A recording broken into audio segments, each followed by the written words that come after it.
Ready, set, go.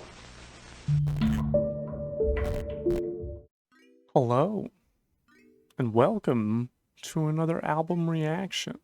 This is technically the first one of 2023. I know there's been I've started a lot of videos in the past month, but this is the first of 2023. But it counts. It's taken me a whole month, but it counts. And today I am taking someone's suggestion. I genuinely, last week I tried to go back in my comments to figure out who had actually suggested this artist, and I gotta say I tried looking, and then I had to just keep going, and to a certain point I was already hanging out with someone and I was like, yeah, this is becoming a whole thing, and maybe editing Connor can figure it out. Editing Connor can put the name right there. So thank you for suggesting this artist, whoever the frick you are. Today, as you may be able to tell from the title of the video, we're listening to AURORA. I don't think I've heard any of her music before. Like, this is one of those artists where, like, maybe they have, like, the odd hit come up on the radio, or, maybe you hear one of their songs in a mall or something on a good day. But I can't really think of any particular songs that I would know from AURORA. So I'm very, very excited to find out what she's all about. Today we are going to be listening to her 2022 album, The Gods We Can Touch, which is a very, very interesting and provocative album title, and I'm excited to find out what she's referring to by The Gods We Can Touch. Looking at Genius for a few of these sort of beginning thoughts on this album.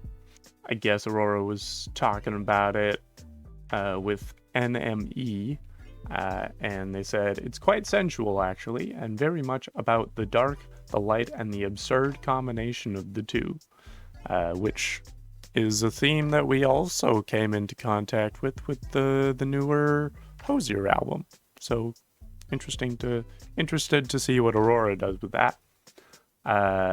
She also says, to me, music has always been very serious and no fun allowed when you're playing music. When you're making your art, you're not allowed to enjoy it. I always write about really serious things, and I can see myself standing on stage every night for an hour and being really sad all the time. I hear you. I get it. I understand if that's been the groove that you've gotten into, but I'm also glad that apparently you're getting out of that, because after that she then says, I just wanted to make an album for myself that had a bit more cheekiness and wildness. I'm very excited to share the album with you. And then she said it will come out this year, which I'm assuming she means 2022, and it did in fact come out in 2022. So hopefully her statement aged well. We have a total of 15 tracks, which is definitely more than average, but it still rounds out at a nice healthy 50 minutes. So nothing like terribly long. I'm hoping not to spend 3 hours listening to this, but you never know with these things. I've got stuff to do in 3 hours, so really hoping it doesn't take me that long, but only one way to find out.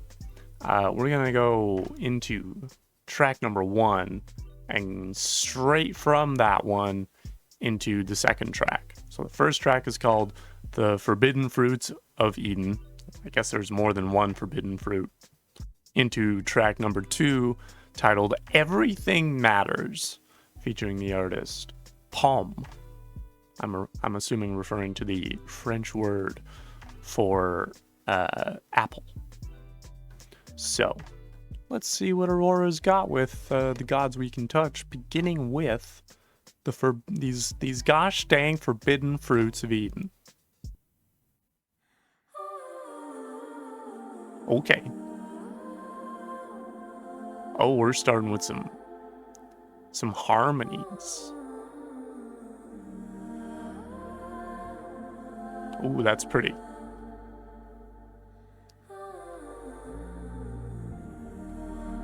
Ooh. I feel like, okay, I hear a piano popping in there. Oh, we're getting some, is that maybe like that might be a cello, maybe a bass synth? Okay, straight into Everything Matters.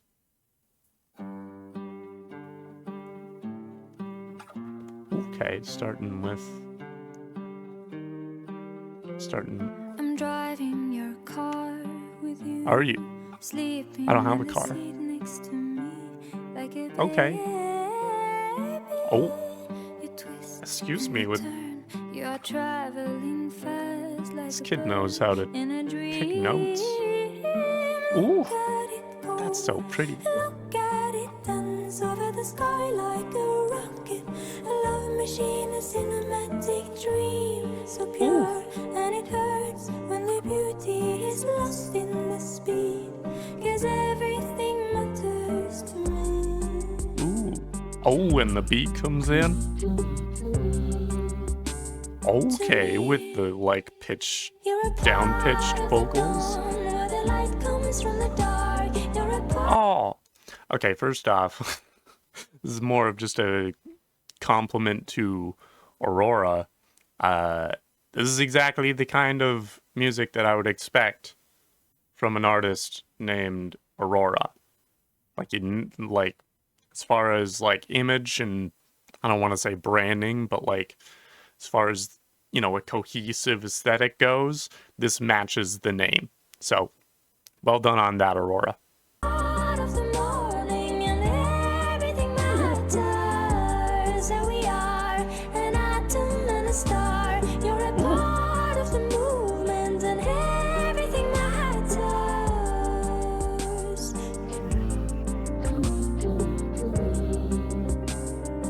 Ooh, the high and the low works really nicely, which I guess is the light and the dark. Cool. Okay.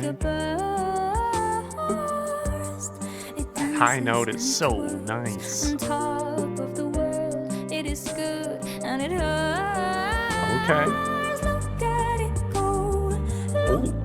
Oh, that bass synth.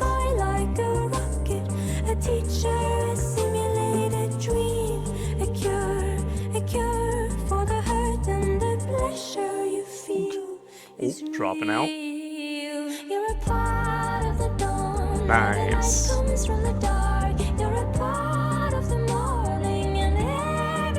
Okay. Those little like inflections that she does, the little like the part like on morning where she's like on the morning kind of reminds me of like Celtic music. It's a very common sort of like technical thing that a lot of Celtic singers will do. And I love it. It gives my brain the good brain juice. All right, Pomme comme en français.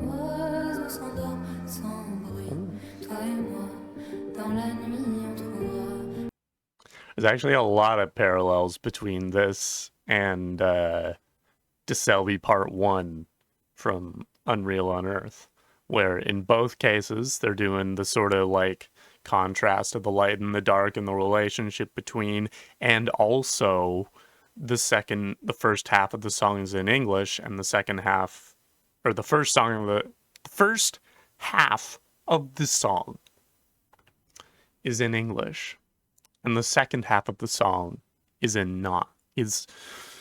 second half of the song is not in English. is what I'm trying to say, but my brain will not get the words out in the right order. They're just getting all of the words out so that they can say that they finished the sentence. And by they, I mean my mouth, which is in fact still attached to me and part of me as a person. The second half isn't in English. And that's similar to the Hosier song. Moving on. I like that piano. And the harmonies. Ooh. I like that it kind of feels far away. And then but the piano is still here. Like Pomme is just sort of walking away as they sing, but the piano's staying right put. That's cool. Okay, well that was the Forbidden Fruits of Eden with Aurora coming in hot with those vocals and harmonies, and then Everything Matters. There were some details regarding Forbidden Fruits. It was inspired by Gaia, who's a Greek god and the goddess of the earth and also personification of it. Making it a little bit, sort of removing it a bit from the biblical reference of the fruits of Eden and making it more about like the land itself that bears these forbidden fruits, which is a very cool angle to take on that. Less as the forbidden fruit as this weird external thing that just sort of is there, and more as something that emerged from a thing that was already there. And then moving from that into Everything Matters, I do often feel like this world is trying to make me focus on all these great miracles, and somehow I feel like it makes me miss out on the small ones. And that is sad, because the small miracles happen all the time, sometimes several times a day, and I want to see all of them because everything matters. That's very nice. I love that sentiment, and I appreciate that she kind of, I don't know if I appreciate it, but like I find it very endearing that she sees it as this like tragic fact that she can't be there for every little like amazing thing that happens in the world, you know? I think that's a very precious thought. The description also says that this song was inspired by Atlas, the Greek god, specifically a titan who was condemned to have to hold up the heavens and sky for eternity after the Titanomanchi, which was a big old series of battles between titans and Olympians. We're gonna get freaking mythological with this album is what we're doing on multiple levels. We've got the biblical references, we got the Greek mythological references. It's all here. Let's take a look at some of these lyrics. We'll go verse 1 pre-chorus, chorus. Verse 1, I'm driving your car with you sleeping in the seat next to me. Like a baby you twist and you turn. You're traveling fast like a bird in a dream. Okay, I'm now noticing a little bit of a songwriting or lyric writing thing that slightly bothers me, because it's already made clear that it's saying I'm sleeping in the car next to the narrator of this song. Could be Aurora, could be someone else. But then it says I'm traveling fast like a bird in a dream. I already know that I'm dreaming. I feel like there was a better way to phrase that last line. You know, I'm not trying to say this is a bad song because of this one line. I'm just saying that that's a weird, like, as someone that enjoys writing lyrics and tries to write things very concisely and effectively. You don't need to say that I'm sleeping and I'm twisting and turning. You don't need to say that I'm like a thing in a dream, right? Maybe it's a weird thing that like I'm both dreaming, but also in the dream I am a bird. Is maybe what she's going for, which I don't know if that excuses it. Anyway, that's my qualm. That's my single qualm so far. Pre-chorus. Look at it go. I'm assuming it being the bird in the dream. Look at it dance over the sky like a rocket, a love machine, a cinematic dream. So pure, and it hurts when the beauty is lost in the speed, because everything matters to me. And then the chorus is, you're a part of the dawn where the light comes from the dark. You're a part of the morning and everything matters. Here we are, an atom and a star. You're a part of the movement and everything matters. To me, is then what the weird downshifted vocals and Aurora's vocals are coming at.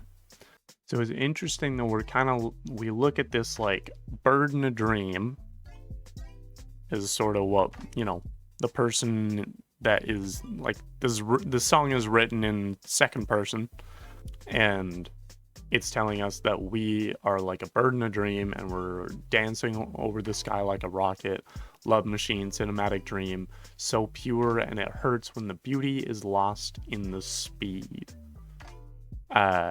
Which I guess is that kind of main thesis statement of like, it's so beautiful, and the fact that it's gone so quickly is the tragedy of it, because every single moment of it matters. So not only are we being compared to this bird in a dream, but our life and everything that happens around us is also being compared to this bird in a dream that is very, very beautiful, but goes so fast that you don't necessarily have time to appreciate everything that happens during its course. And then this outro, don't think we weren't going to get to the outro, translates to somewhere before the dawn, when the light wants to see us, somewhere in the world, a bird falls asleep without noise. You and me in the night will find somewhere to lay the flowers we gathered. Go before the dawn, when the light wants to see us, somewhere in the world. And then it kind of repeats that, and then it keeps going except instead of somewhere before the dawn, it's just go before the dawn. That gets repeated.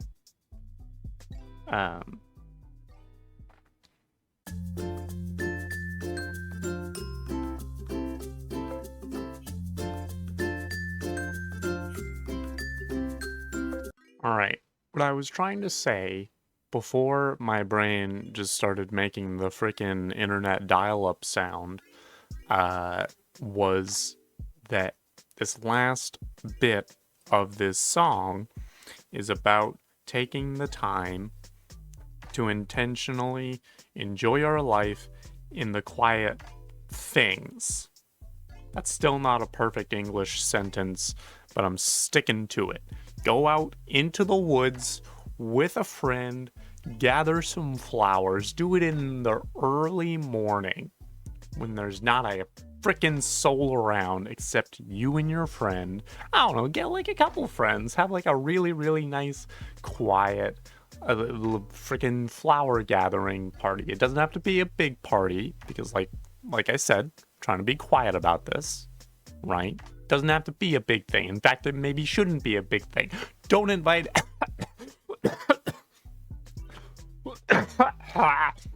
don't invite anyone. You don't need your friends. You just need the flowers and the woods and the world around you that grew the forbidden fruits of Eden and whatnot. That's what you need. We're back. We're back, baby. We're way back in the groove. We're gonna keep moving to the next song here. We're gonna listen to giving in to the love. Didn't realize that we had been holding back on the love. Me personally, I know that's something you probably shouldn't do, is not give in to the love. Love is a pretty good thing to give into, generally. So we're gonna learn together. I'm gonna learn some extra reasons other than the ones I already have about giving into the love. Let's get into this. Ooh. A lot of different percussion going on here. I'm tired of the rules and your corrections. I want to live my life, be all of its pages, and underline that I am not an angel. 'Cause if I'm not pure, I guess that I'm too much. I'll never know how to keep in touch. If I'll be somebody, I'll never live as Okay. Brightening up. Nice. Aw. I like that. Ooh.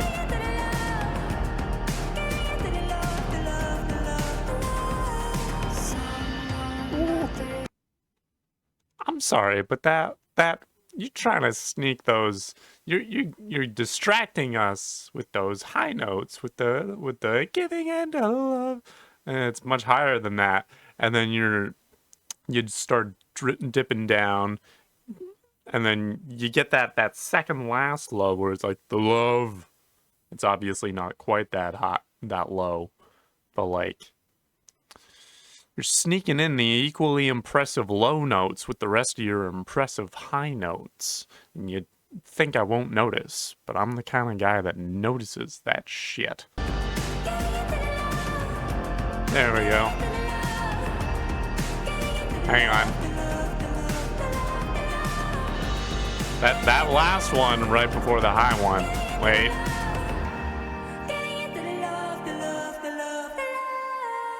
Yeah. Oh. Oh. Okay, that was a cool little return. Okay. I can love me some laws.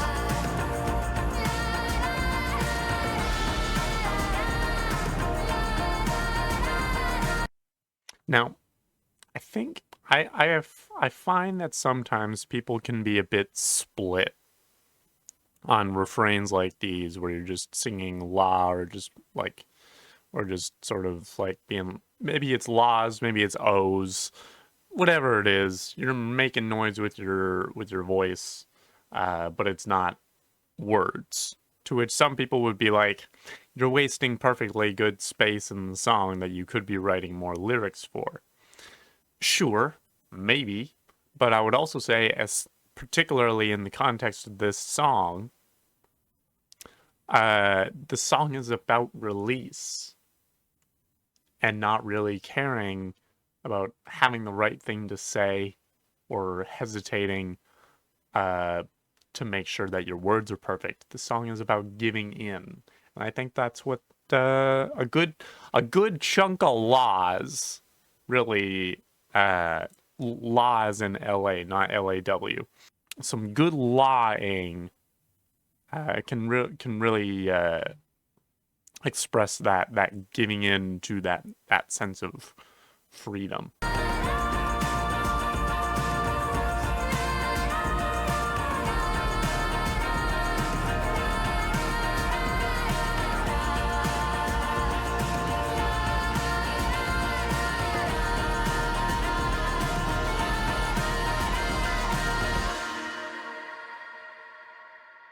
Ooh. Ooh, interesting little dropout there with the echo falling out there. Very, very nice.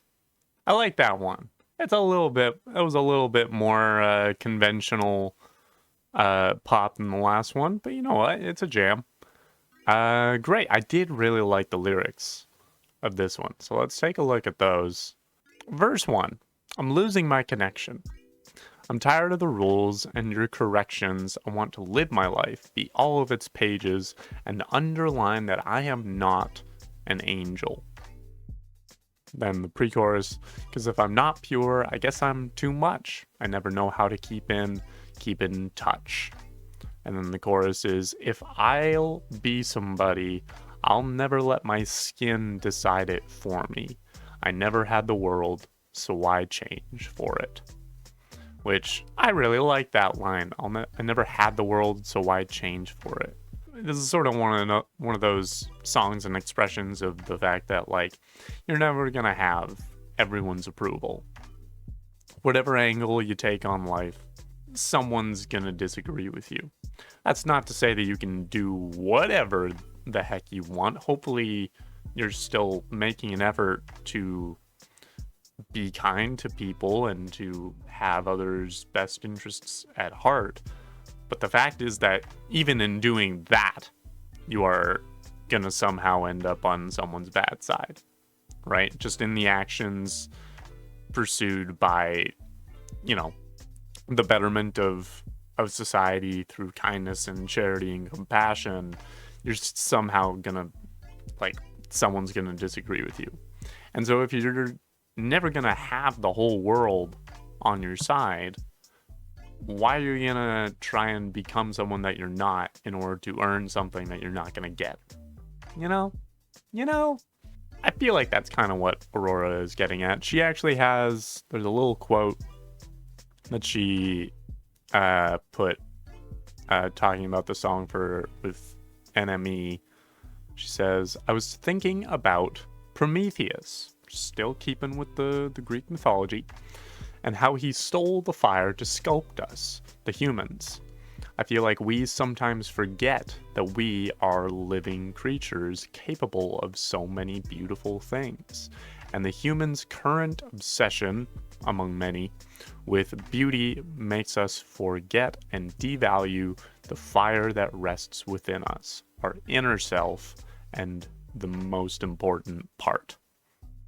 Which I really like. I do agree that we can often get so preoccupied with, like, sort of, not even first impressions, but just like aesthetics and branding and whatever else you can call it, sort of the, like, whatever package deal.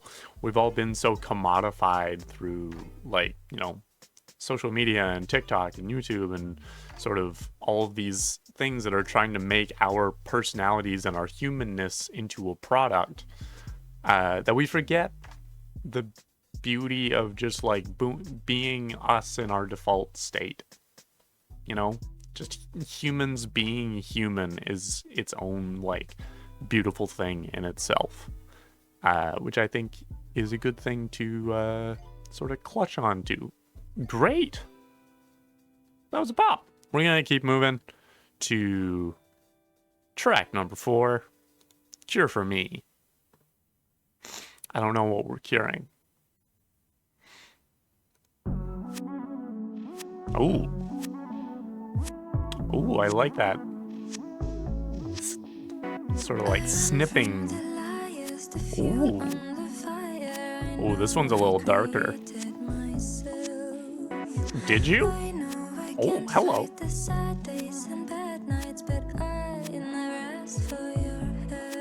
Okay. Oh.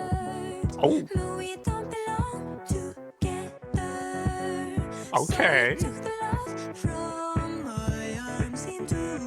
Okay, nice low.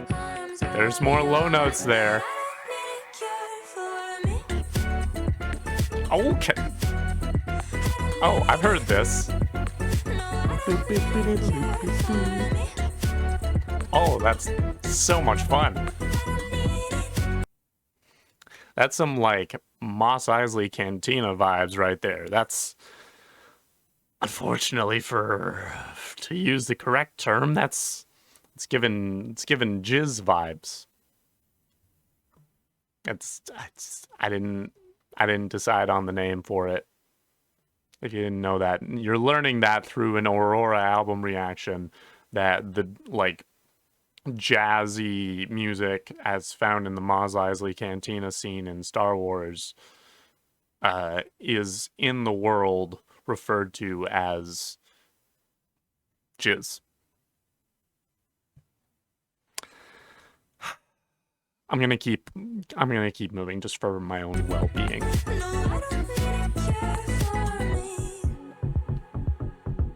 Okay. Oh, we're in the next room over.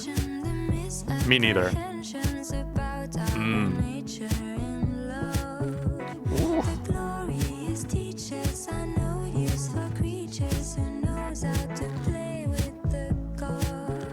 Jeez. Aurora is... So I know in the first, like, for Everything Matters, I had talked about some parallels with her and Hosier, or at least just a couple songs of theirs. But that last verse, reminded me of Hosier in the sense that they both Aurora and Hosier have this talent of just packing so much meaning into a single section of a song. Like, just the number of ideas that you can unpack from just a single verse is extremely impressive. I don't mean to minimize that by comparing Aurora to another artist. I'm just saying that because I've seen it in Hosier, it's easier to recognize also in Aurora's music, and it's really, really cool to see. Ooh. Oh, they're bringing it in. They're sneaking that chorus in.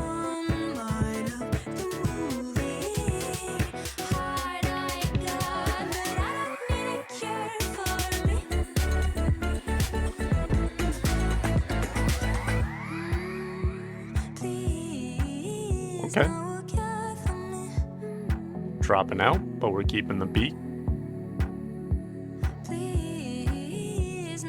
Okay.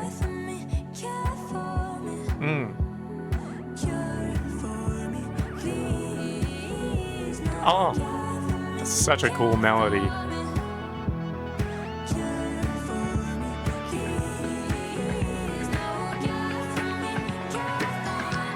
Here we go again.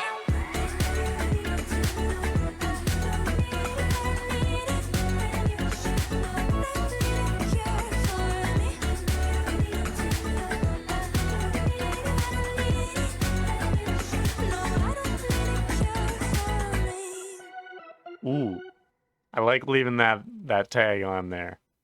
I like leaving that on there at the end there, so that the sort of lasting impact is this silly little melody that's been going through that. That's so much fun. That was so silly and good. Oh my gosh, that was such a party. Great. Okay. I know that there's an about section here. In this interview with NME that I've been referring to, Aurora talks about how the track was inspired by countries that still have legalized conversion therapy for LGBTQ plus people. This song is an anthem of self-love and how we are all perfect no matter our differences or what society may deem as irregular. Which, good on you, Aurora, for calling that out. Speaking as someone that has, over the course of my life, traversed from one side of the discourse on queerness and things to the other side. The first side being I grew up a very, very homophobic Christian, and now am sort of and now I kind of include myself in the LGBTQ community. This is a very, very cool song to write, and I like the both the sentiment that the lyrics are written with, and also the fact that it's super playful and fun. Like, it kind of has this thing of like, this is like, who I am is great. Who I am is, like this song, a freaking party. And there's no, I don't need a cure for that, you know? Let's take a quick look through the lyrics here. Verse 1, I run from the liars, the fuel on the fire. I know I created myself. I know I can't fight the sad days and bad nights, but I never asked for your help. Which, geez, why don't we just say it all together? I love that. Never asked for your... I know I can't fight the sad days and bad nights, but I never asked for your help. Obviously, you know, being proud of who you are isn't gonna, like, solve all your problems. You're still gonna have problems in your life, but Lord knows the problem is not who you love or how you identify. The problem is often the people that have a problem with how you identify. And then pre-chorus, you got hurt. No, we don't belong together. So you took the love from my arms into the arms of yours, going straight into the chorus. But I don't need a cure for me. I don't need whatever this is, whatever the frick all this is. I don't need a cure for it. I don't need to stop being this. I just maybe need a little help from a trusted colleague or mentor to help be more of this and the best version of whatever this is I can be. I think that's pretty much all I wanted to say. I think that's pretty much it. But the verse 2 is the one that got me. I don't like the tension, the misapprehensions about our own nature in love. The glorious teachers are no use for creatures who knows how to play with the gods. So, there's a lot, like I said, there's a lot to get out of that. We're going to take the first half here. Don't like the tension, the misapprehensions about our own nature and love. All these people that have such a hard time understanding that, yeah, you can be attracted to people of the same gender. Like, there's... And it's not even this thing that, like, humans invented. Right? There's gay penguins. There's trans fish. You know? We're all over the animal kingdom. And then some. Like, this shit ain't new. So, yeah, all this, like, tension and misapprehension about the nature of love and who you can and cannot love and who you can have the capacity to love. It's not that complicated. Then the second thing, glorious teachers are no use for creatures who knows how to play with the gods. Now, first off, that is technically, I don't know if this is a typo on Genius.com's part or if this is a grammatical error on Aurora's part, but it would be no use for creatures who know how to play with the gods. If it's multiple, then it's no, not knows. Knows is for singular. Which is also pretty confusing because usually if it's plural, you put the S on the end. I get that's often a rule, but like English is stupid and confusing. The way this annotation puts it, teachers in our society play a role by influencing us to behave/conform to what society deems as good. Now, me personally, as someone that has been a teacher, has been an educator, I don't teach my students, whatever students I may have at what point in my life, I don't teach them to conform to what society deems as good. Maybe on a certain level, I instruct them to behave in a way that will help them navigate the world, and will sort of, I teach them how to, like, maybe some social cues that are helpful and ways to interact with other people. But I don't think that has anything to do with what this song is about. I don't think we need these teachers to be telling us in the realm of gender and sexuality and attraction and whatnot. We don't need teachers to be telling us the right and wrong of that. You don't necessarily need like specific instructions to be told how and what to feel, if that makes sense. You're just gonna feel it in the realm of the subject of this song. Yeah, I think I've covered that fairly well, or as best I can. We're gonna keep moving to track number 5. You Keep Me Crawling. I'm not much for crawling. It hurts my knees. But if I gotta keep crawling, I gotta keep crawling. I don't know what I'm crawling towards. Let's find out. Whoop, another slide back up. If I Oh, keep we're forgiving, panning. maybe I'll believe that you never meant for life to hurt Okay. for me. Maybe I'll recover if you set me free. Okay. But why Oh, does it make me feel like I am weak? okay. and small? Why Get do I keep the beat in the begging back. like the animal? Maybe it's because I need to serve someone. Okay. So you keep me crawling on Oh, my knees. okay. Oh, you Oh, keep me with the crawling strings. on my knees.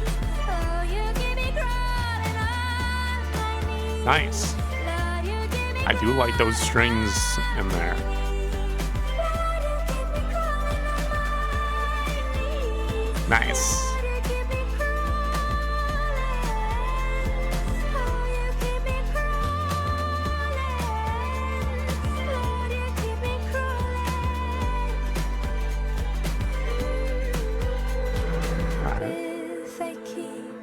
If I keep confessing, maybe I'll believe that you never meant for love to hurt for me.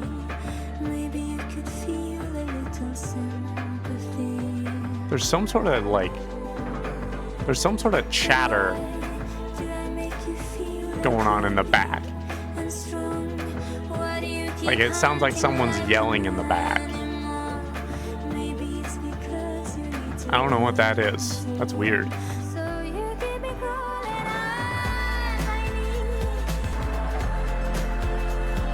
Oh, you keep me crawling on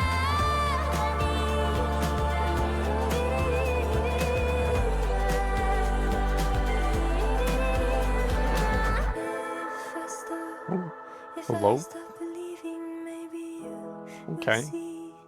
Giving into love should never hurt for me.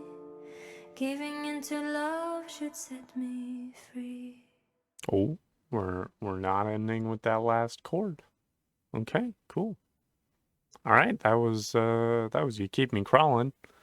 Not quite as much going on in there as far as I could tell. I feel like this is a little there's some weird relationship dynamics going on in this one. A little bit of a weird relationship dynamic in this one. Some weird sort of commentary on like submissiveness and maybe like gender roles kind of things going on here. I'll show you what I mean here. So verse 1 and pre-chorus, if I keep forgiving, maybe I'll believe that you never meant for life to hurt for me. Maybe I'll recover if you'd set me free. And then the pre-chorus, but why does it make me feel like I am weak and small? Why do I keep begging like the animal? Maybe it's because I need to serve someone. And then the chorus is, so you keep me crawling on my knees. There's some sort of like misbalance or imbalance, I should say, going on here. The second pre-chorus is, why do I make you feel like you are big and strong? Why do you keep hunting like an animal? Maybe it's because you need to own someone, which is kind of like gives away what this might be about. Like, it feels like there's a weird sort of imbalance of power in this relationship, where because of the other person's, like, insecurities, they end up taking this dominating role in the relationship. And this is the thing that people don't necessarily realize about a lot of relationships, is just because someone is not like a super strong alpha, or alpha quote unquote personality, they're not super like ambitious or like forthcoming, maybe they're very quiet, but if they don't really know how to deal with their insecurities, this especially applies, well, actually this applies to pretty much everyone that's dealing with this, that insecurity can still become a controlling force in the relationship, because rather than the other person being able to take the time and mental energy to also take care of themselves, suddenly it's always about taking care of the other person. And then they keep hunting like an animal. Maybe it's because you need to own someone. Yeah, that also can come down to someone, like, not, maybe someone needs like a sense of control. Maybe they don't feel a sense of control and they end up seeking that out in very unhealthy and harmful ways. That can manifest itself in basically refreshing your own personal crises so that you have your other person that keeps coming to your aid, and everything becomes about you, and you do become in control. It's a weird indirect like way of getting to that control, but it's still like a power dynamic, and an imbalanced one at that, in either case. So that's kind of what I'm getting out of this one. Let's keep going. Track number 6, exist for love. Do we exist for love? Is there anything else? Is there anything else to exist for? I'm not saying there isn't. I'm curious as, like, if there's something else to exist for. I feel like I would want to know. It's not to say that I assume that love is the only thing to exist for, but when I try and think about it, I don't know what else there would be. Let me know in the comments what else there is to exist for. Ooh.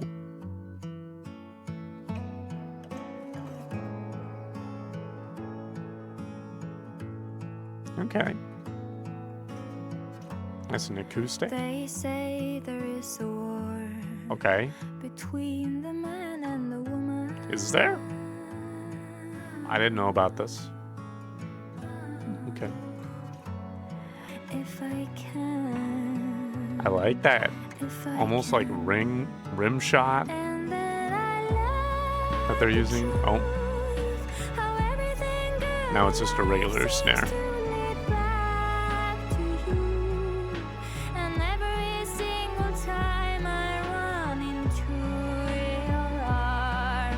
I feel like I exist for love. Like I exist for love. Oh. Only for love. 'Cause when you walk into my life, hello, harmonies. I could feel my life begin. Oh, that's so pretty. Like I was torn apart. The minute She's got some mad, like, Disney princess, like, Snow White singing voice vibes going on here. It's lovely. Very, very pleasant to listen to. and then I learned the Ooh. truth. Hello, bass. How everything good in life seems to lead back to you. The song is doing a really great job of, like, very, very slowly building in all of its parts. Like, it started with just, like, voice and acoustic guitar, and then steadily, we've been adding like little pieces of other instruments and like switching out the rim shot to a snare and then maybe switching back. It's been very like steady and measured and very tastefully done. And when you say my name, We got the whole orchestra coming in here. it feels the same as an ocean. Maybe it's just a quartet, but it's And you beside substantial strings. like nothing is out of place. And we exist for love, only for love. Oh, And I love you, I love you, I love you, dipping down into the lower range there. I love you. Very nice. Ooh. Oh, that was so pretty. It was so pretty. It was pretty enough to immediately cause me to start using a Porsche accent at how very pretty it was. Wow. Well, that was great. Okay. Great. Well, I think this is just your freaking classic love ballad. You don't see a whole lot of, well, I'm not going to say you don't see a whole lot of those, but this one's got a certain flavor of love ballad that I don't feel like we see very often. Like this is a very like sort of classical like sounding almost like sort of Ella Fitzgerald sort of vibes kind of love song here, which I think is kind of the sound that they were going for with the strings and everything. The melody had a very sort of like old-timey kind of progression to it. It was lovely. Let's just take a look at pre-chorus and chorus. And then you take me in and everything in me begins to feel like I belong, like everybody needs a home. And when I take your hand, like the world has never held a man, I know I cannot heal the hurt, but I will hold you here forever if I can. That world has never held a man is an interesting line, especially, you know, following off after You Keep Me Crawling, which has some elements of like toxic masculinity to it.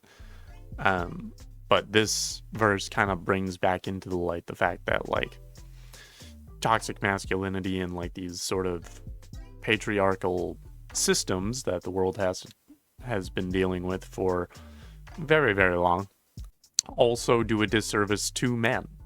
You know, like there's this whole widespread problem of men not knowing how to express affection because affection is expressed to us in very limited ways. Like most of the time that we are hugged or kissed or anything is either from our moms or our significant others. But you don't like see necessarily a whole lot of that once you get into like, you know, making friends with other guys, unless you find yourself in like, you know, queer circles where a lot of those things have been kind of investigated and dissected and deconstructed, and we kind of know to take more initiative in expressing those things, and to making sure that people feel loved and accepted. Everywhere else you don't necessarily have that, so you have a lot of men feeling like they just have never been held, and expressing that as though it's this thing of the world has never taken the time to hold a man. It's true. It's very true. Like, obviously, the tragedy of patriarchy has had its heaviest effect on women and non-binary folk, but it's got its own negative effects for us as well. I think that is something to be noted. And then the chorus is, and then I learned the truth, how everything good in life seems to lead back to you. And every single time I run into your arms, I feel like I exist for love. Like I exist for love, only for love, which is a lovely thought. I don't know if you have to exist for love. Maybe you're not even interested in a relationship like this. Maybe you got something else to exist for. Good for you. But I think the fact that it's sort of written into this very like romantic ballad it's the kind of place where a line like that fits pretty well. I think that's pretty much it for that one. Let's keep going to track number 7, titled Heathens. I mean, it's not that I want to compare, but there is at least one other song that I think of when I think of songs titled Heathens. So while I don't want to have to hold up a comparison, it's going to be hard for me to not do that subconsciously, even if I'm not trying to consciously do it. I'm going to listen to this song regardless and try and enjoy it. And I'm going to try not to compare it to the other song titled Heathens. I think you know the one.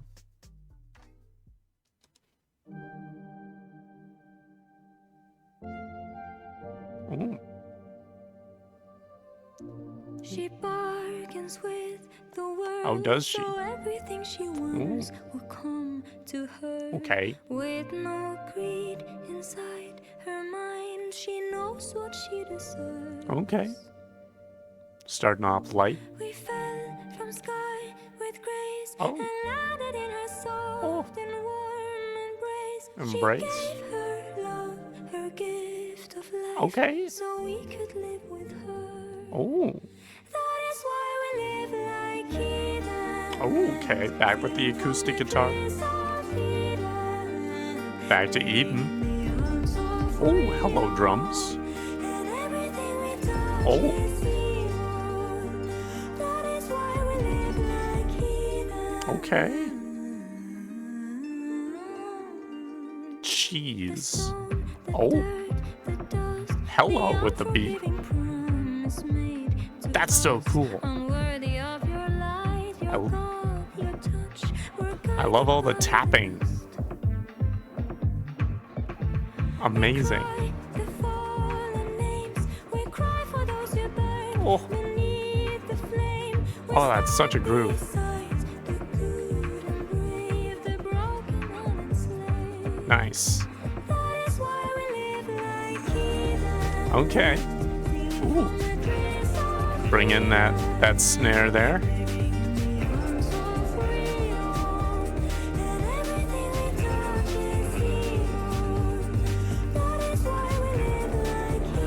Ooh. All right, go off, ma'am. This is going to be the last time that I draw the line between Aurora and Hoser. I'm actually not going to make that promise. I'm just going to say I think they seem like very, very similar artists that seem to be inspired by very, very similar things. I think they should work together. I think that would be a cool thing. I think the result of that would be some good music. Let's carry on. Everything you touch Oh. will be hers. Oh. Mother with no heart will Telling me a story here. Ooh. Getting a little unnerving. The frick is going on? her love is yours, Uh-huh. but only if give your heart to her. Nice. Nice hitting the low note there. Oh! I'm freaking running through the forest here. The freaking forest of Eden. That is why we live like heroes. Oh. Sing from the trees of Eden, living so free. Oh. And everything we touch is evil. That is why we live like heroes. Ooh, and we end on the down there. Cool. Okay. All right. I think that's my favorite song on the album so far. That was so cool. On all fronts. Percussion went nuts. Vocals all over the board. In the best way. Lyrics, we're telling a freaking story. We're talking about the trees of Eden here. We're talking about some lady that bargains with the world but we also land in her soft and warm embrace. I love a soft and warm embrace. Let's freaking figure out what the heck is going on here. What the heck is going on here? Aurora has stated in the interview with NME, Eve took a bite of a forbidden apple hanging from the tree of evil and good. I'm actually gonna correct her here. This is a little bit pedantic, but it wasn't the tree of evil and of good and evil. It was the tree of the knowledge of good and evil. Now, you can debate amongst yourself and pontificate all you want on what the differences and clarifications are, but that's how I understood the story. It was about the knowledge of good and evil, not the two things itself. Continuing with the quote, in her, Eve's, act of doing so, she granted humans free will. I just think that was very beautiful, and I wanted to honor her and women like her who little by little granted us freedom in this world. So this is in fact a feminist anthem, is what this is. And I do like that sort of like overturning of the Adam and Eve story of like painting Eve as someone that just like was curious. Like she didn't really think much of the fact that a snake was talking to her and was like, hey, you should eat this fruit. And like, sure, God told her not to eat it. But at a certain point, if people know that there's knowledge to be gained, I think we're gonna gain it at a certain point. Maybe there are some things that humans can't know, and we'll never get there. But for all of the things that humans can or could know, I'd like to think we'll make it there at some point. And Eve is only one of such pioneers of knowledge, according to this song. So verse 1, she bargains with the world. So everything she wants will come to her with no greed inside her mind. She knows what she deserves. We fell from sky with grace and landed in her soft and warm embrace. She gave her love, her gift of life, so we could live with her. All right, so this first verse drawing a line between humanity, the rest of us, and the thing that Eve did, her. She made a bargain with the world, or rather with God, after eating this fruit. So that if she wants something, she'll know about it, right? It's not a thing of greed. It's just a thing of, as the next line says, she knows what she deserves. She deserves to know about both good and evil. The next line is a cool play on words where it's we fell from sky with grace, which your brain maybe then sort of like puts the phrase together of we fell from grace and landed in the soft and warm embrace of Eve. She gave her love, her gift of life, so we could live with her, which then almost puts Eve in this sort of like Jesus position of like she gave her life and love so that we through her could have the life that we have, right? Because of Eve, we are able to choose and do what we want with our own lives. It's a very, very interesting take to have. And then the chorus is, that is why we live like heathens, stealing from the trees of Eden, living in the arms of freedom, and everything we touch is evil. That is why we live like heathens. And it's this idea that, like, because we are seeking out this knowledge, there are maybe certain people that disagree with the pursuit of that knowledge, because the pursuit of that knowledge may or may not lead to discovering certain falsities of certain beliefs, of certain belief systems that perhaps have a great deal of power in our society today. Perhaps. The second half of verse 2 is the last bit that I'll mention, which is, we cry the fallen names. We cry for those who burned beneath the flame. We stand beside the good and brave, the broken and enslaved. So that's now tying it to this whole feminist movement, tying to the, you know, the people that were burned as witches, or, you know, just burned for sort of going against societal norms. We stand beside the good and brave, the broken and enslaved. We stand beside those that have continued to push for a greater understanding and knowledge of the world, regardless of what stigmas it may break or whatever previous conclusions these new truths may dismantle. In so many words. Lovely. Amazing. Like I said, so far favorite track. Let's keep going. Track 8, The Innocent. We're heading into, this is the middle of the album, technically. The Innocent.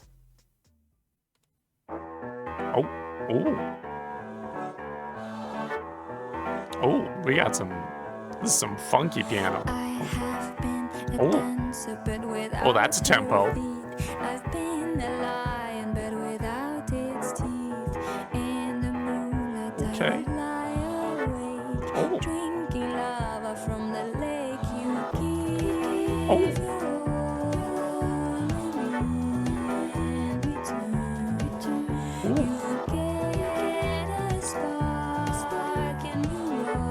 Man, when she goes up tempo, she just picks the most fun, like groovy rhythms available to her.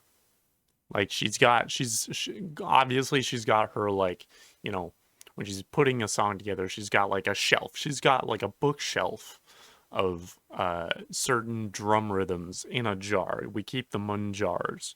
I hate to break this industry secret that drummers have held on to for many, many years, but we keep all of our beats in jars to preserve them. And then when we need to write a new song, we go up to our bookshelf full of canned beats, and we pick out the best ones, and we pull it off the shelf, we open it up, we take a good sniff, and then we close up the jar, put it back on the shelf, and then we play that on the drums. That's how drumming works. Now you know. And Aurora, and maybe whoever she's got as a drummer. I don't know if she's got a live drummer, but she's got some good beats in her jars, is what I'm trying to say.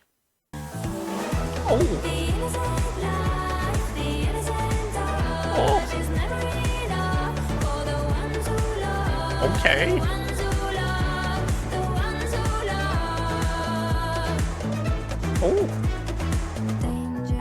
We're partying with the strings again. I I love that piano bit. I remember how we used to play to love. Okay. Oh, I think we're building here. Oh.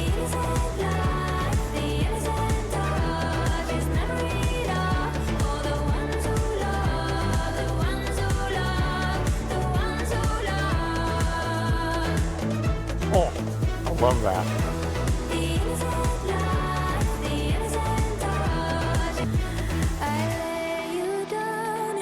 Dropping out for the bridge. Keeping a little bit of the beat. Keeping the high end of the beat in there. Oh. Get that kick in there. That's a nice round muffled kick there. Oh.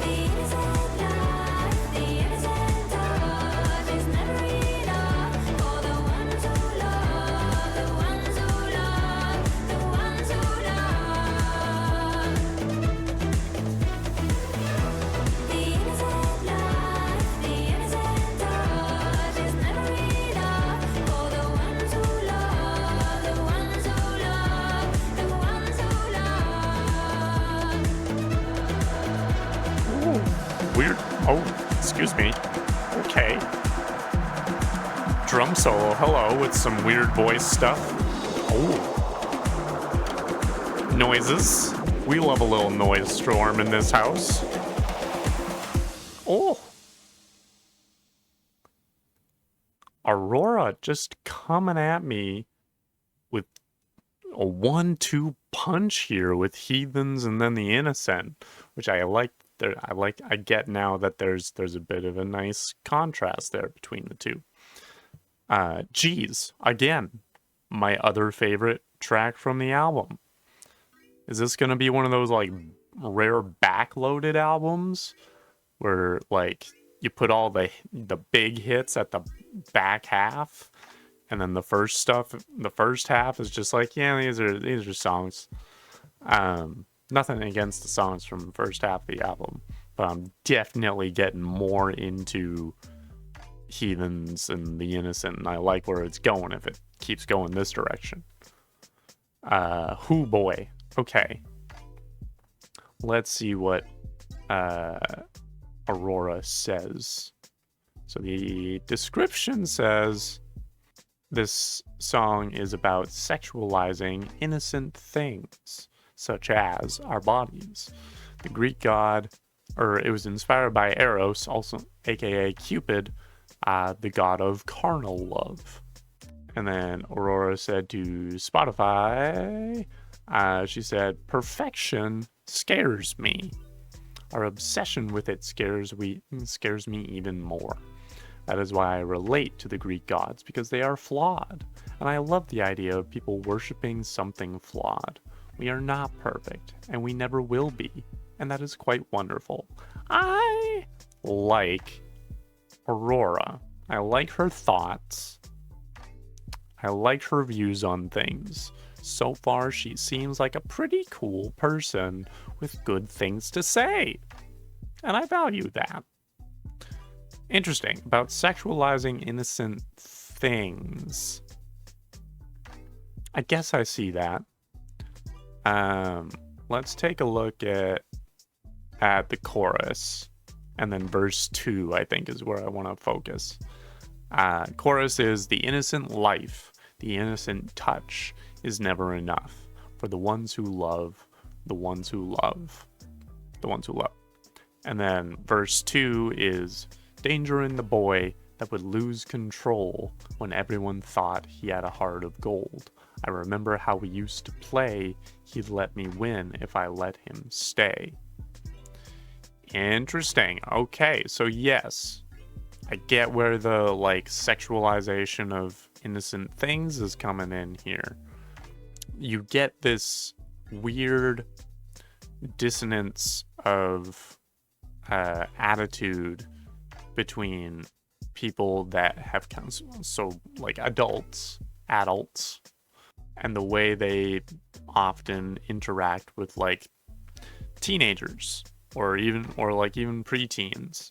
Like because we live lives that maybe have some romantic or sexual aspect to them, we often tend to accidentally, or maybe not accidentally, project that onto people that aren't necessarily old enough to perceive that or even care about it. Or maybe they are old enough, but we project it in a way that is a little bit too intense for where they're at in life. You know?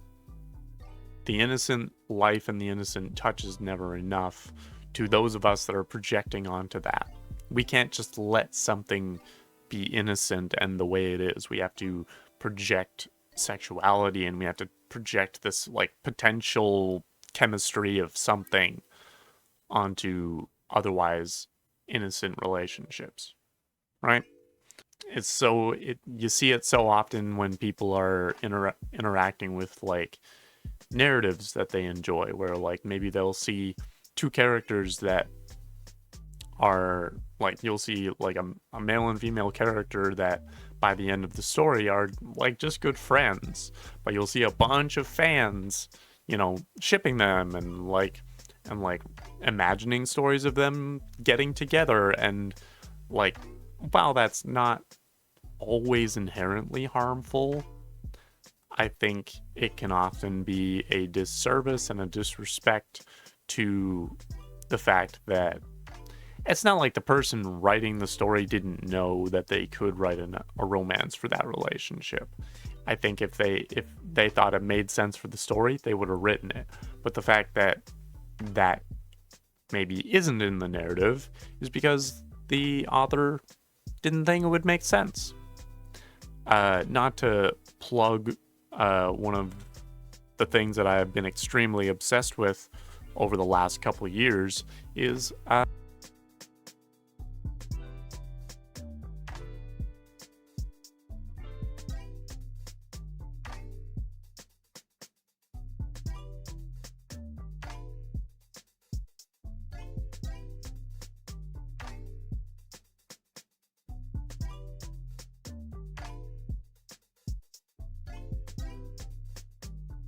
we're going to keep moving to track 9, Exhale, Inhale. I generally prefer to do the opposite order, but Exhale, Inhale works too, in a pinch. Ooh. Okay, makes sense to be starting with some breathy vocals.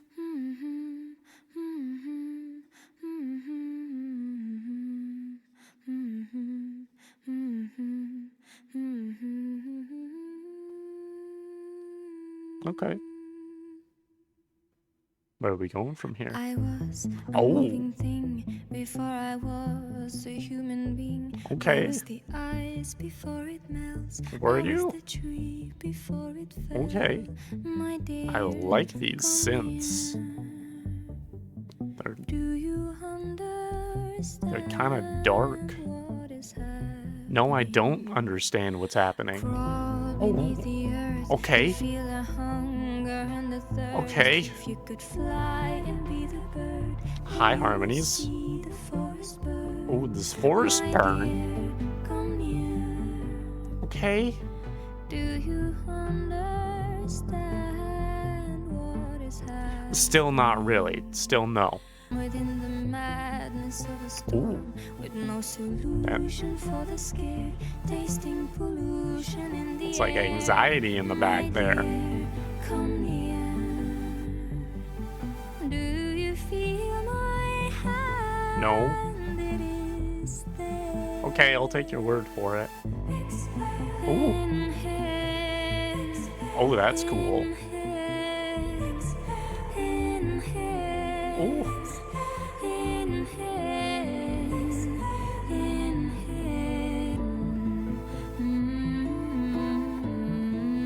Okay, nice. The plucking melody over there, that's nice.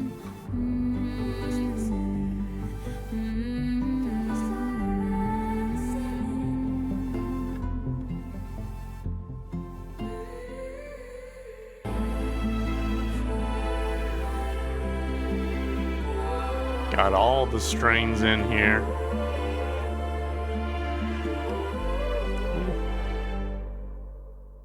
And we do that dropout again and let it ring out. Very cool.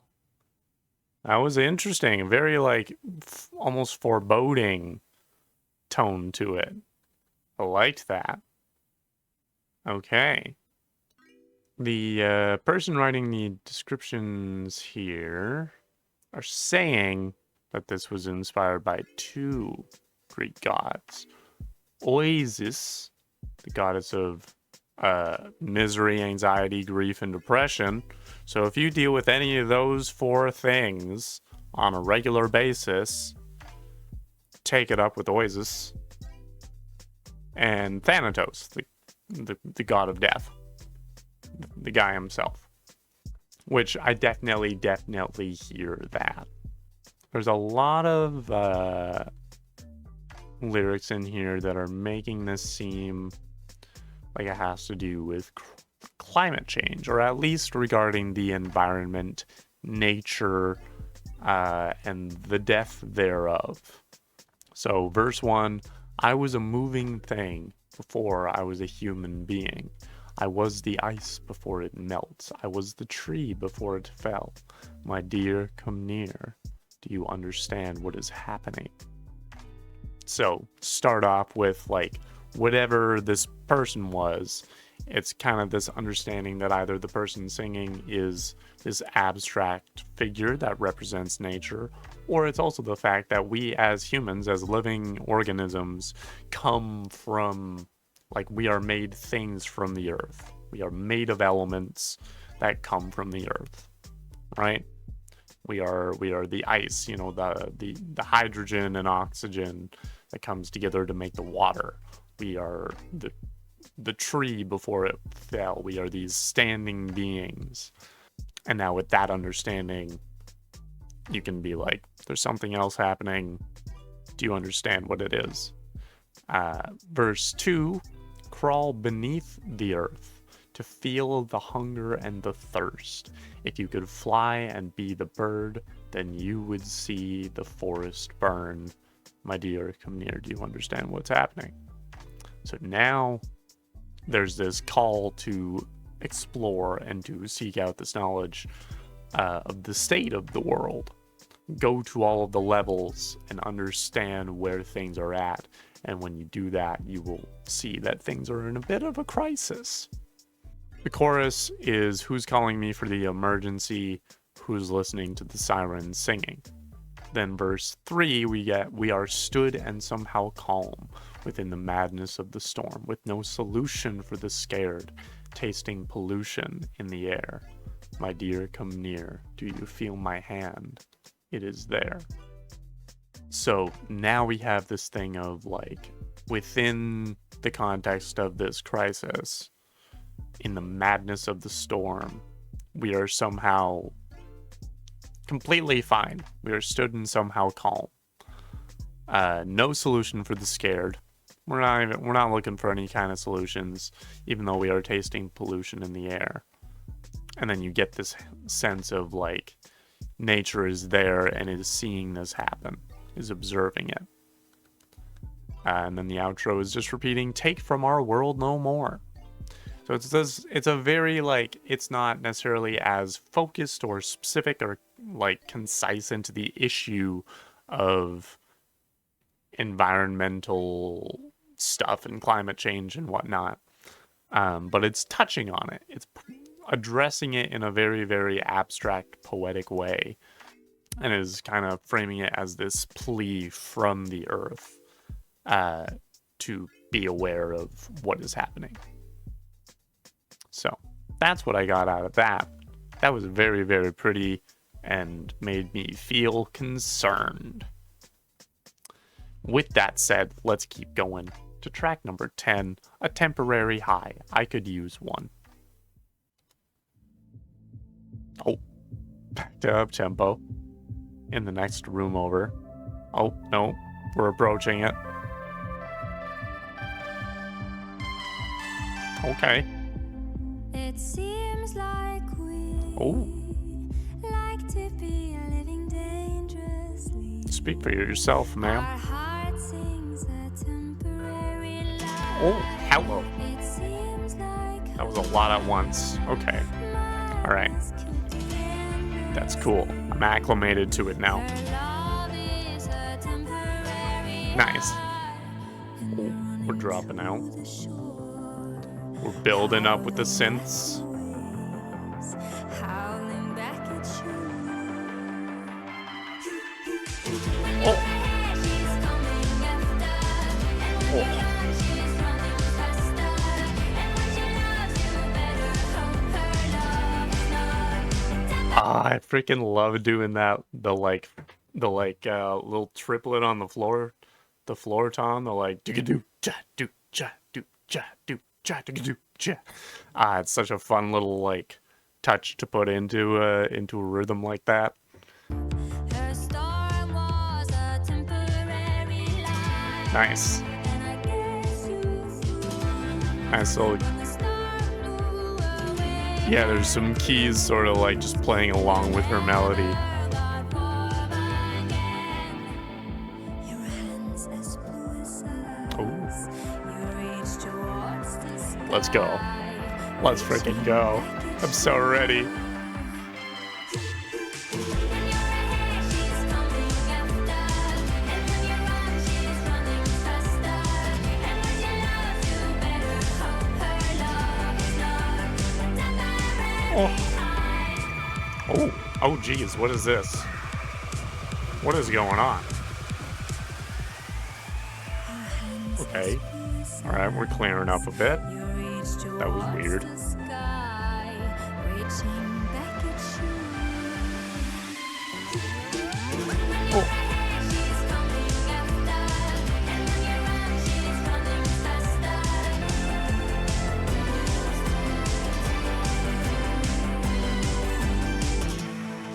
Ooh, end it with the guitar strum. Cool. Another bop. Another absolute jam. That one had some 80s like sort of synthwave stuff going on there. That was so much fun. Real big fan. And like lyrically it also had similar like 80s like wave vibe stuff. Aurora said when she was talking about this album for Apple Music, a temporary high is inspired by a woman that is very fascinating. If she was your present, she would be confusing. If she was your past, you wouldn't be able to escape her. If she is your future, you won't be able to keep up with her. I see. This is just some hypothetical woman that will cause some great complications for your life if you are to involve yourself with her. I love that. I love an imaginary woman. It's great. That's so much fun. Yeah, that makes a lot of sense. That's kind of all packed up in the chorus there, which is when you're ahead, she's coming after. When you run, she's running faster. When she loves, you better hope her love is not a temporary high. So like, if you're already past your relationship with her, she's not going to let up. She's not going to let you alone. That's just not how things are going to go. If you are pursuing her, you got no chance. There's absolutely no chance. And if she's already with you, hoo boy, you better make sure you're like in it for the long haul, because it's going to be an ordeal at best. And I think that's really, it's just about a lady who honestly seems to have some red flags. Like the person that's being described here, from where I'm sitting in my life, I don't need this in my life. I don't need a relationship to cause that much stress. I just don't need that. Great song though. Such a fun song. The person it's talking about, take it or leave it. In fact, I'll probably leave it. Yeah. Let's keep going. To track number 11, A Dangerous Thing, which I feel like is what we were just talking about. The dangerous thing being the woman from in A Temporary High, but guess we're talking about a different dangerous thing. There are a lot of dangerous things in the world. There's poison ivy, sharks, drugs, other things that are dangerous.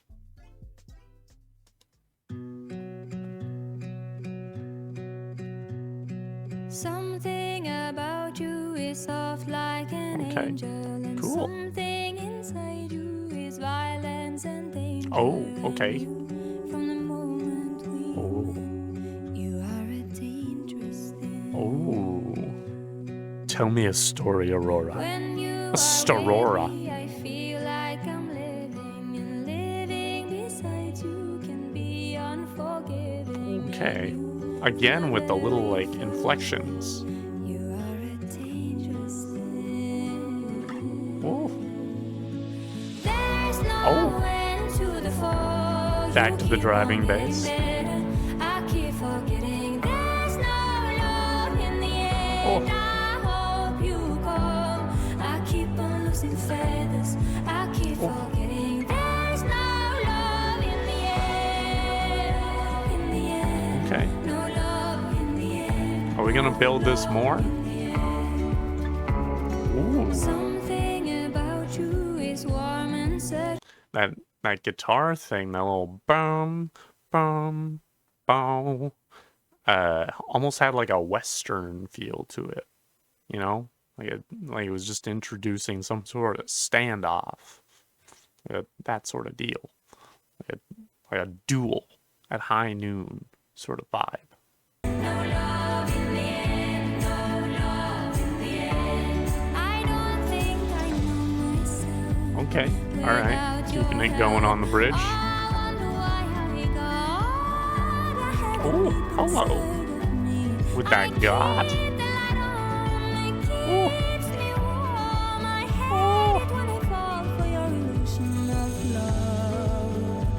I know this is not love.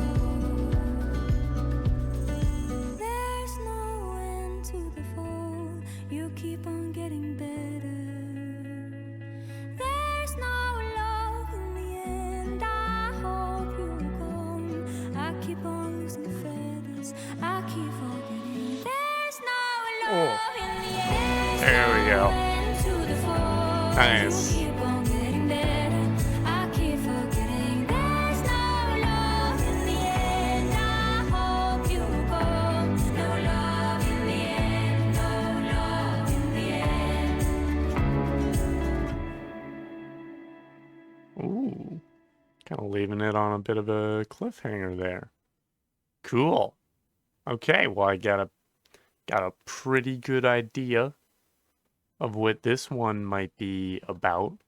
This one seems like another unhealthy relationship dynamic about someone that, according to verse 2, is warm and seductive, which I didn't know that seductive was a word. I thought it was seductive, but maybe Aurora's just going for the rhyme, because the next line is, when you're with me, you're cold and abusive.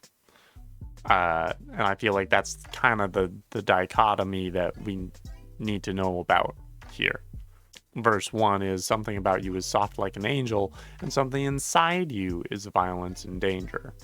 I knew from the moment we met, you are a dangerous thing. When you are with me, I feel like I'm living, and living besides you can be unforgiving. I knew from the very first step, you are a dangerous thing. And then the chorus is, there's no end to the fall. You keep on getting better. I keep forgiving. There's no love in the end. I hope you'll call. I keep on losing feathers. I keep forgetting. There's no love in the end. So the fall and the losing feathers, I'm pretty sure, is a reference to Icarus. Which, gosh dang it. I know I wasn't gonna say more about it, but we got another song about Icarus in the last couple years. in an album inspired by classical literature. I'm just saying. Aurora and Mr. Andrew, they oughta be talking to each other if they're not already.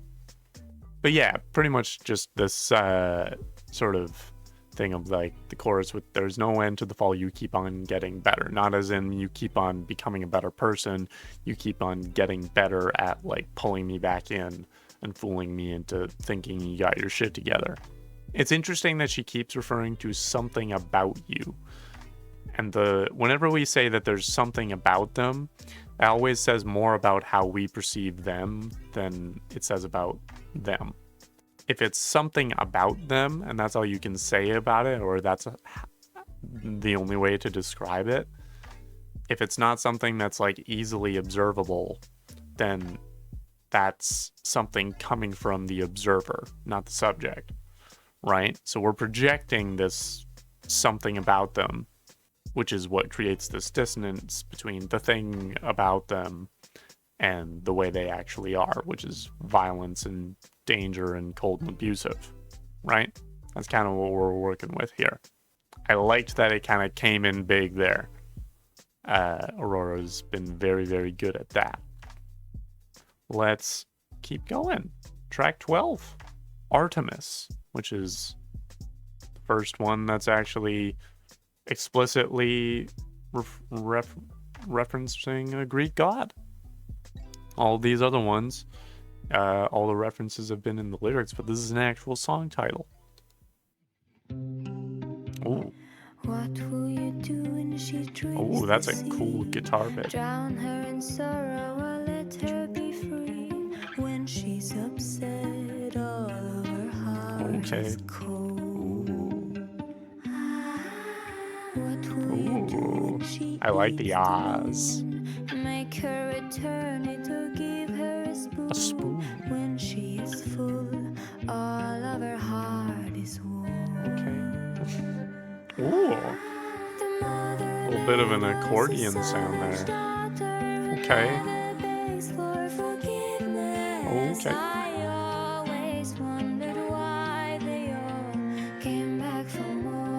Okay. Alright. Ooh. I love that instrument. Oh. You hear it so rarely in pop music these days. It's so rare to hear just a nice little accordion solo. It's amazing. I'm not entirely certain that that's an accordion, but I'm pretty sure that that's what that is. Oh. Beautiful. Keep going. Oh my god. Wait. Okay. What will you do when she Amazing. takes your throne? Beg for her power or throw her a bone. The gods Amazing. have made us a virgin hunter who in the storm becomes stillness. I always wondered why they all came back for more. Oh. We got some drums now.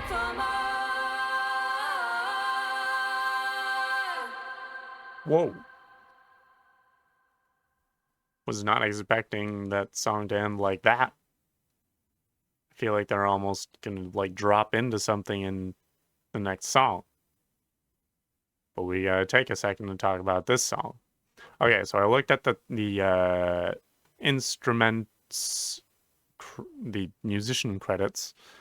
This song has acoustic guitar, a theremin, which if you're not familiar is the weird electric instrument that you wave your hand around.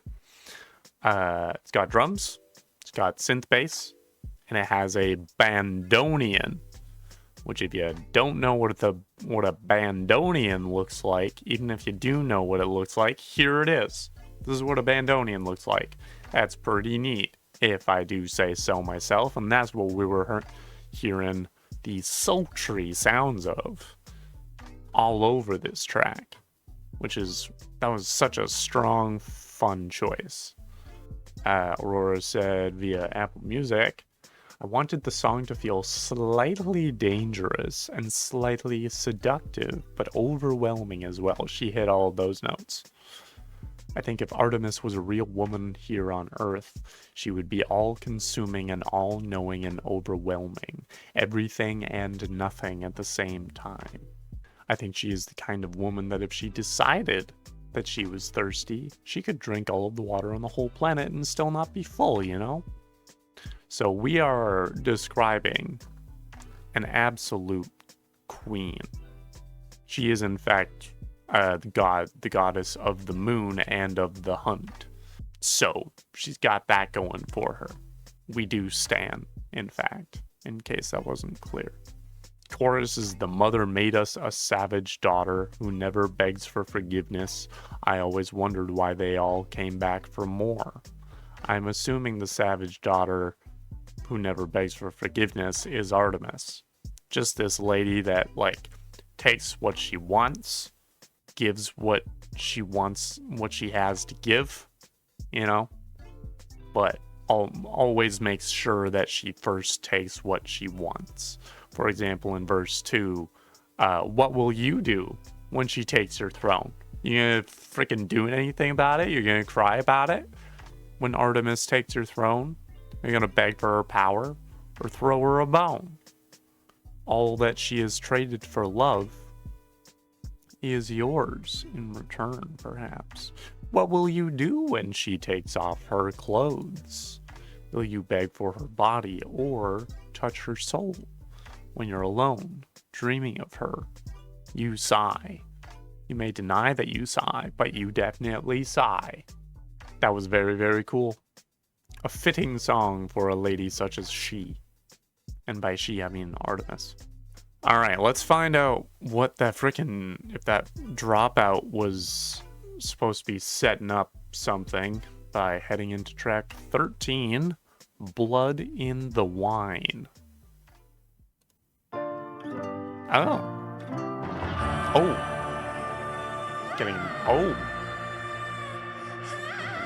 Getting very cinematic. Once again, those like those little like vocal parts that she just did, again, very, very Western, very, very shoot 'em ups in just outside of the old saloon to settle a score with old Jimmy kind of deal, you know? I can't be the only one that's hearing that. A thirst for pleasure and war, a hunger we keep inside. We fell from sky with grace, and life gave us a sweeter taste. You can drink, you can feast. I can. There's beauty in your peace. Ooh, is there? Oh, there's so much happening. Oh, that's a snare. Oh, we're going big.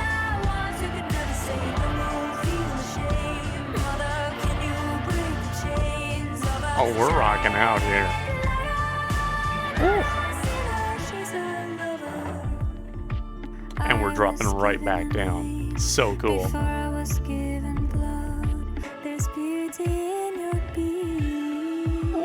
Oh, and the strings. Oh.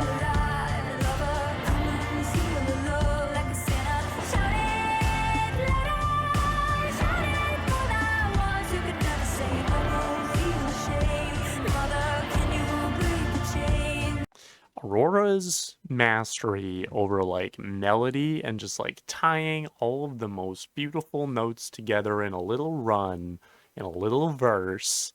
I don't know what to do with it. I don't like, what do you do with someone of that skill and that ability to just put together these pretty little intricate things? The frick am I supposed to do here? Sit here, enjoy about it, say that I like it? Good, I'll do that. Great. Oh, synths and strings. Come and feel the love. Shout it who could never say I won't feel All right, we're ashamed. building back up. Can you break the chains of a shouting louder, not a sinner, she's a lover.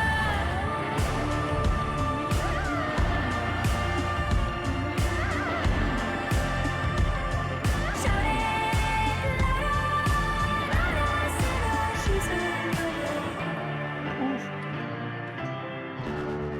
Oh. Weird note. She keeps finding the weirdest, like, final notes or chords to end on.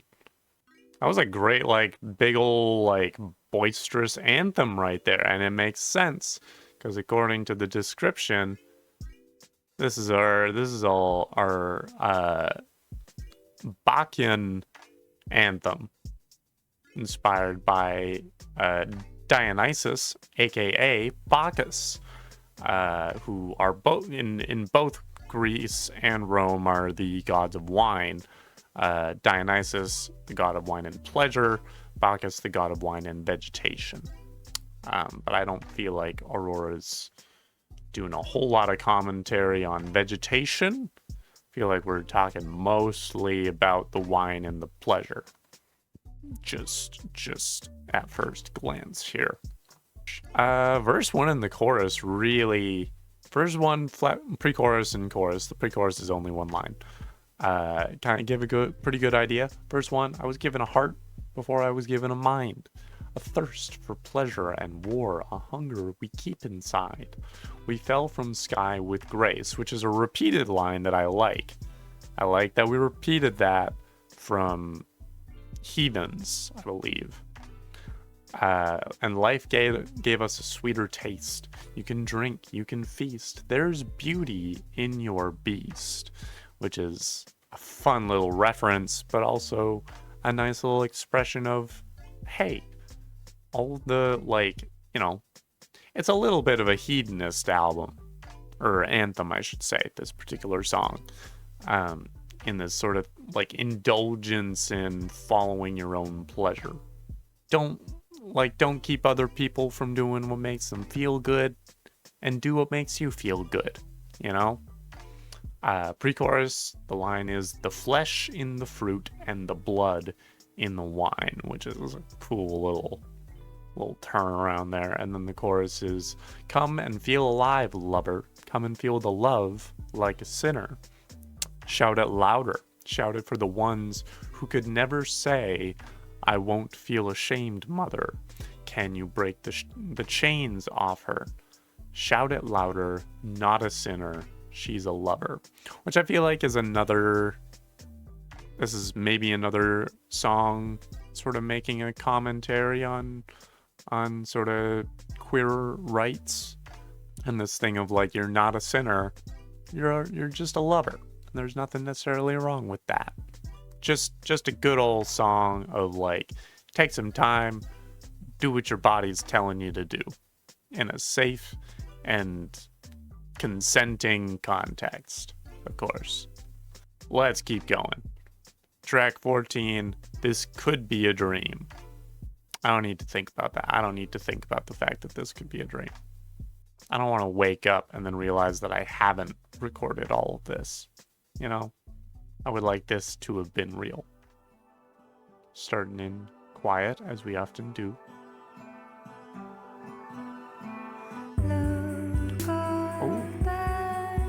Alright. We're chill. We're chilling. This could be a dream. It could be. Or it could be real. Gotcha. Dive into my mind and don't come up for air. What? Okay. You won't need it here. Oh, will I not? Okay. Can I move you? Can I soothe your fear? Could you trust love if I prove it's there? Oh, I need to know it too. And now I don't feel you. Oh. So I lift myself and I close my eyes and I sing sometimes to know I'm alive. I know I should figure this out on my own, but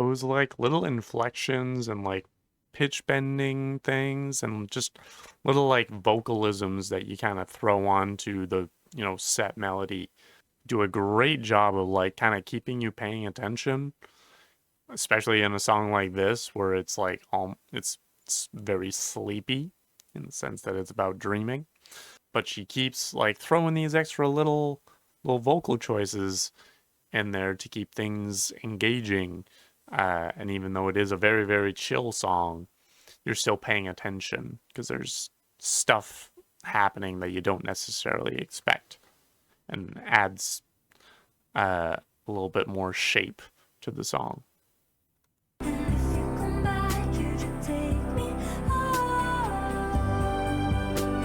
Oh, welcome back, strings. Oh, like that lead up. You didn't need to do that, but they did that for us.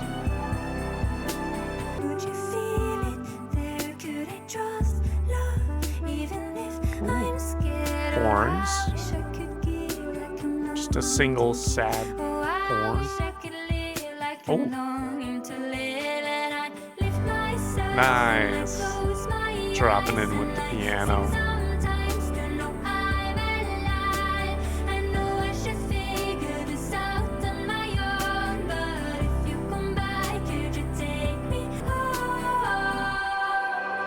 Ooh.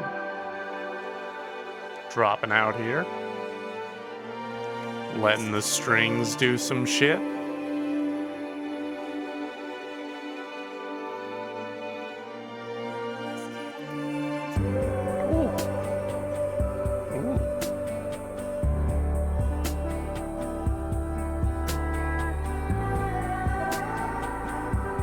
Doing some funky shit in the back there. I still hear the horn.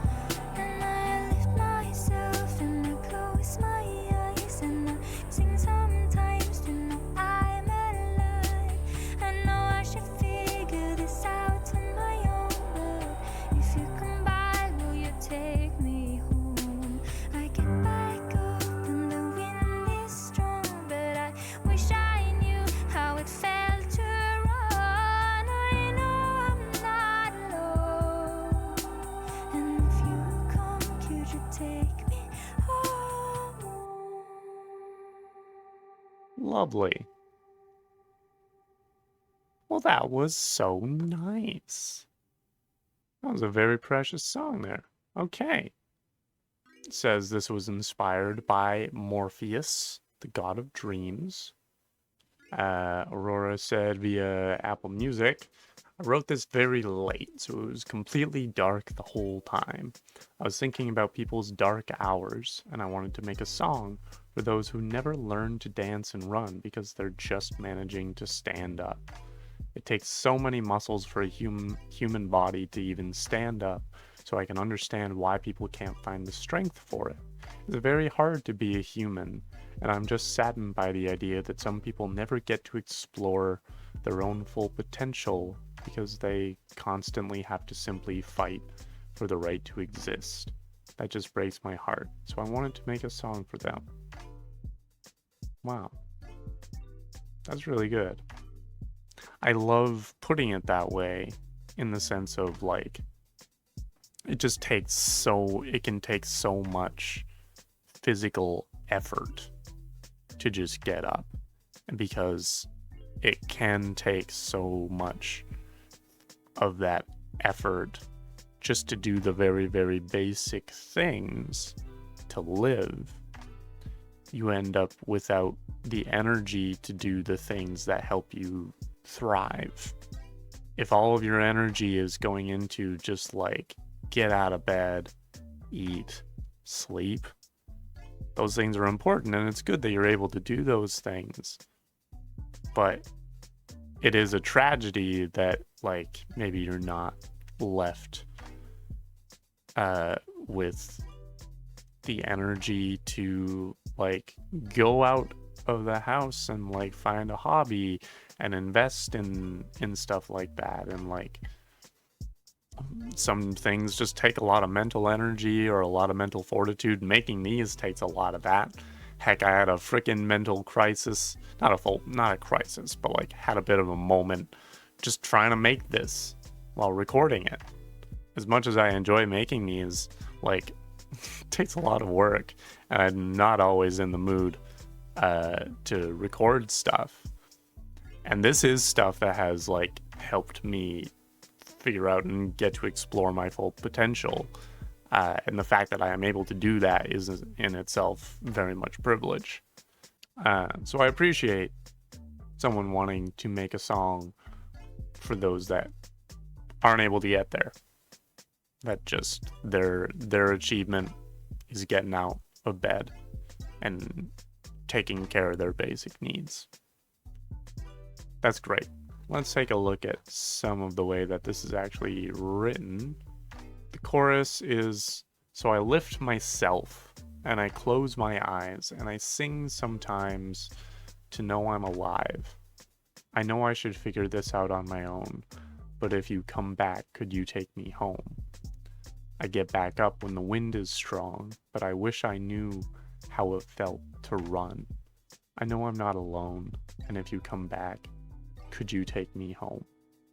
And yeah, there is that element of, and she puts it very poetically into that element of physical effort, of like, they get back up when the wind is strong. Like, that's only when they have the advantage of the wind behind them that they're able to actually get up. But then there's the thing of like, I'm able to get back and get up, but I know that that's not all there is, right? That's a very, very powerful way of putting that. I'm going to keep going to the final track, number 15, titled A Little Place Called the Moon. We're going to the moon, people, to eat some cheese and crackers.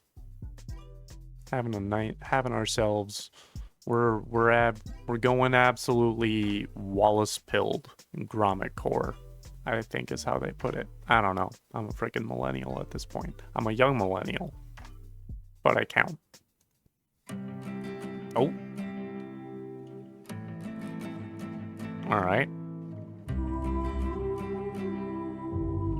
Oh, is that a timpani?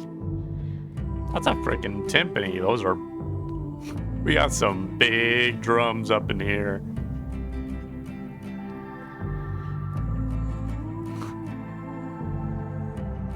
Nice. We're taking our time with this opening melody here.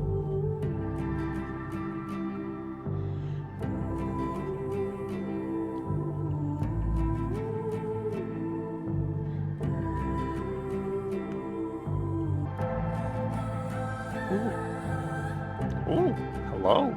Okay. Nice. That's a nice contrast there. Oh. I can hear the bass synth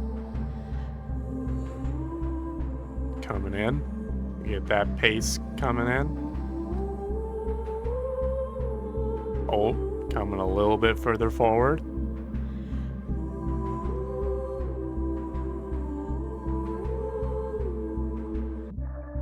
Oh. What the frick is... What? What?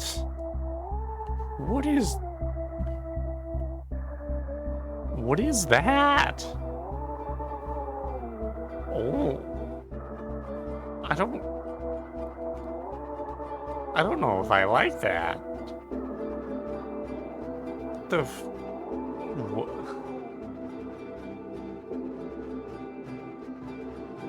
Okay. I can see it in my mind. That is not the melody I expected. I can see them getting like a dream about to bloom. I don't know why I didn't expect that melody. It's basically what the oohing has been. Ooh. I like what the drums are doing in the back, or were doing. previously. We are going to Oh well. the moon. There it is. Like a dream about to bloom. We are going to the moon. Like a dream about to bloom. Ooh, okay. Changing it up for the last ones. Going to the moon.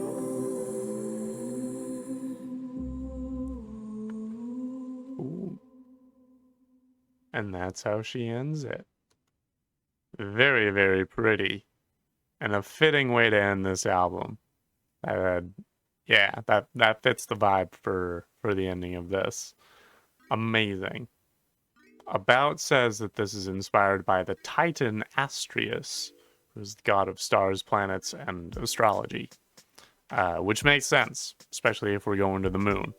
And the whole song is just very, very spacey, very out there, if you say. Aurora says, song has been in the back of my mind, in the back of my head, I should say, for a long, long time. Before I decided to finally record it. It's the most spiritual song. I feel very in touch with a lot of ancient and spiritual things.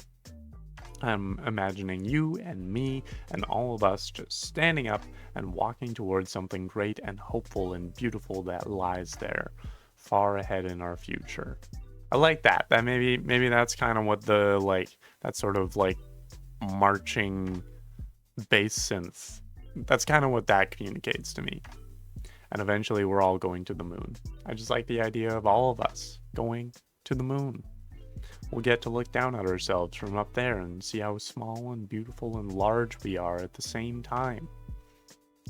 That's so lovely. And what a beautiful what a beautiful thought to end that album on. Just this whole thing of see how small and beautiful and large we are. But on one hand, whatever we go through, it only matters so much. But also, while it matters, you gotta let it matter. You have to let everything matter. While we're around for it to matter. Lyrics wise, it's pretty straightforward.